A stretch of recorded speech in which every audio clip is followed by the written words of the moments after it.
In this video, I'm going to explain one of the most misunderstood pieces of tennis equipment in all of tennis, and that's going to be a vibration dampener. Now, vibration dampeners, they've been around for quite a while. You may be using one. You probably know someone that swears by them, but most people don't actually know what they do. They have a rough idea and they think that, oh, they help prevent tennis elbow and they help prevent a bunch of stuff. But that is not entirely the case. And that's why I say that the vibration dampeners are one of the most misunderstood things in all of tennis, especially when it comes to tennis accessories. So the main function of a vibration dampener in tennis is to dampen the sound made by the string or dampen string vibration.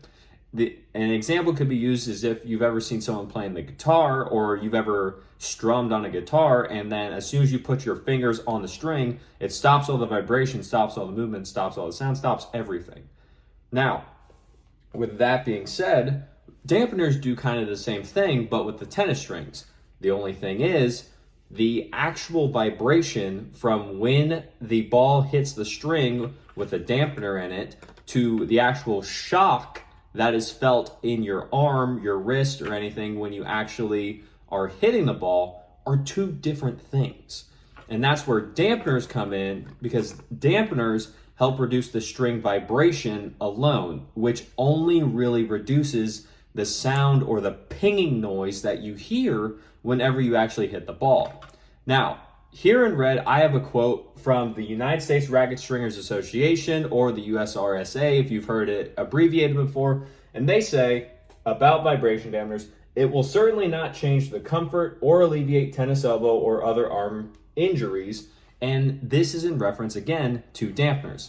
I got that quote from this manual right here, the United States Racket Stringers Association Racket Professional Study Guide, because right now I'm studying to take my MRT test. I do already have my PRA certification, and after going through it, I thought this was really important because not a lot of people know exactly what vibration dampeners do.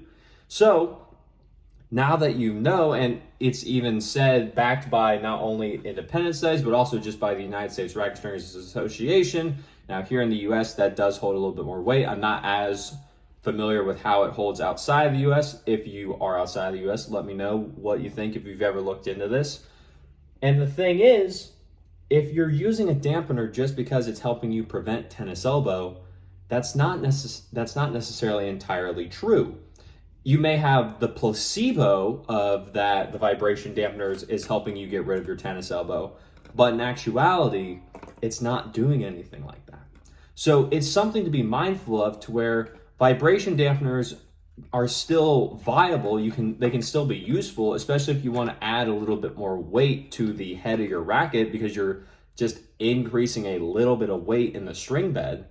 But overall, unless you want to get rid of the sound that your strings are making every time you hit the ball, you especially notice this if you're using a polyester string, but unless you want to get rid of that, the dampeners don't really do much. So it's just something to know about, and because most people have never even thought about it, they've either played with a dampener their whole life, or they've just never known what a dampener is actually supposed to do, as well as there's the misconception that the dampeners actually do help decrease the chance of getting tennis elbow, wrist injuries, or anything like that, even if you're using a much stiffer or harder string on your arm. So that's why I wanted to make this video, so that way you could know the dampener pretty much is more just so like a placebo effect if you're thinking it's helping get rid of some of that vibration or shock.